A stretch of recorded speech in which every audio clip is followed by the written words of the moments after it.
Hi guys, thanks for tuning in to another video on ForgottenWeapons.com. I'm Ian McCollum and I'm here today in Kreuzlingen, Switzerland at the Kessler Auction House, taking a look at a magnificently accurate Swiss rifle, specifically a SIG 550-1 sniper. This was actually not developed for the Swiss military, unlike the SIG 550 itself. This was developed specifically for the Swiss police forces, which requested it. However, it's kind of gone on to not be a particularly successful firearm in any other realm, and not very many of these have ever been sold. So mechanically, this is a standard SIG 550, manufactured to extremely high quality, as one would expect from SIG in Switzerland.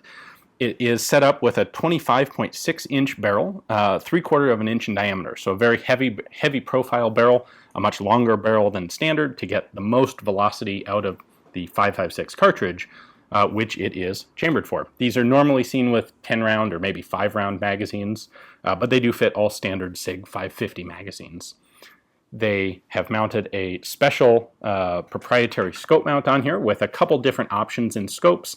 There was a 10-power Hensoldt, I believe, and then this is actually a 1.5 to 6-power Hensoldt scope.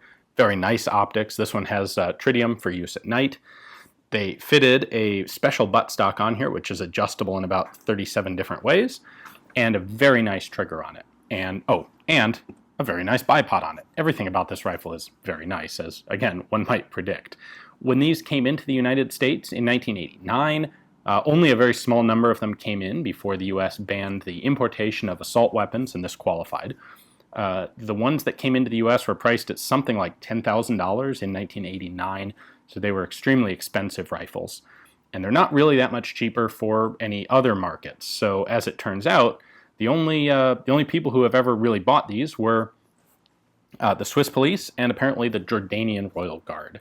They just didn't really take off otherwise. Now, let me show you, however, what they did to it, and in particular, we're going to take a look inside the trigger so you can see how they changed the trigger mechanism to make it nicer.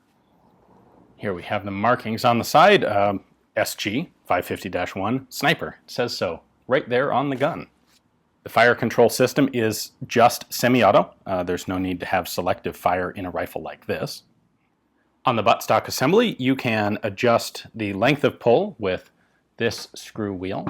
You're probably not going to see much changing here because these are very finely threaded, so you have to crank this quite a ways to see much change.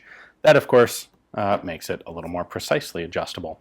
You can actually adjust the height of the cheek rest here with this thumb wheel, so you can tilt that up and down. Again, it's very finely threaded, so it takes a while for me to move this before you see a change, but there we go. It's getting a little higher there. You can adjust the position and the angle of the palm rest here. And of course, being a SIG 550, despite all of these adjustable elements, it is still a folding stock.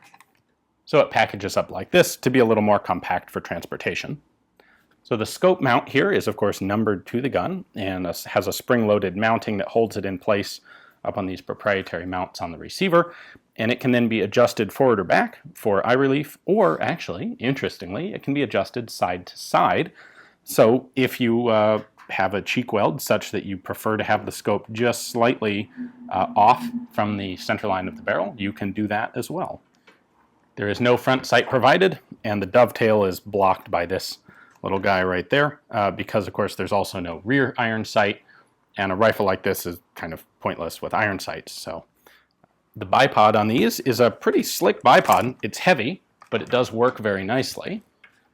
It can fold either to the front, like so, or to the rear, or of course being set up. A little bit of pivot, a little bit of swivel, spring-loaded here. You have the feet adjustable for length, so you can stretch those out to about double their resting, their fully recessed positions. And then each of the feet has this rotating fairly large rubber foot pad. So these will just automatically conform to whatever surface of the ground you put them on, and it actually makes for a very stable mount on the rifle. On the outside, the trigger looks different because of the addition of this very wide trigger shoe, but it does also look different on the inside. And it's largely a combination of the trigger pull, the improved trigger mechanism, and just the general quality of the construction and the assembly that makes these a good legitimate 1 MOA gun in the field. So, up on top here I have a regular semi-auto STG-90 lower receiver and fire control group, and on the bottom here is our 550-1 sniper. And there's really only one substantial change that was made, and that is the actual trigger spring, the trigger return spring. So on the standard rifle there's a coil spring wrapped around the trigger access pin. On the sniper model they have gotten rid of that, and they instead have a coil spring that runs down kind of into the grip. You can see it right there connected to the back of the trigger. So that is a spring that's going to be pulled in tension, and in a regular 550 you have a torsional spring doing this work. This increases the take-up weight of the trigger substantially, which is done for a purpose that makes it more drop safe. However, when you want a very nice, very light and crisp trigger pull, that torsional spring is going to be just way too heavy. You don't want to try and cut it down. Instead, they just went to a totally different system. And I'll tell you what, the trigger on this is really, really nice.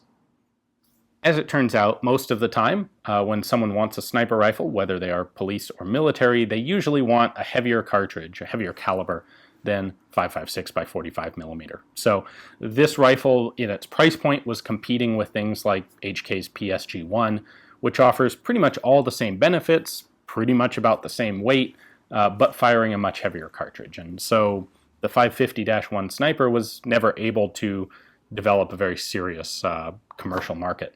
So as a result, they're quite rare, and it's very cool to take a look at this one today. Hopefully you guys enjoyed the video as well. If you're interested in buying this yourself and you are legally in a position to do so in Europe, well, check out the Kessler Auction House. They regularly have very cool things like this. Thanks for watching.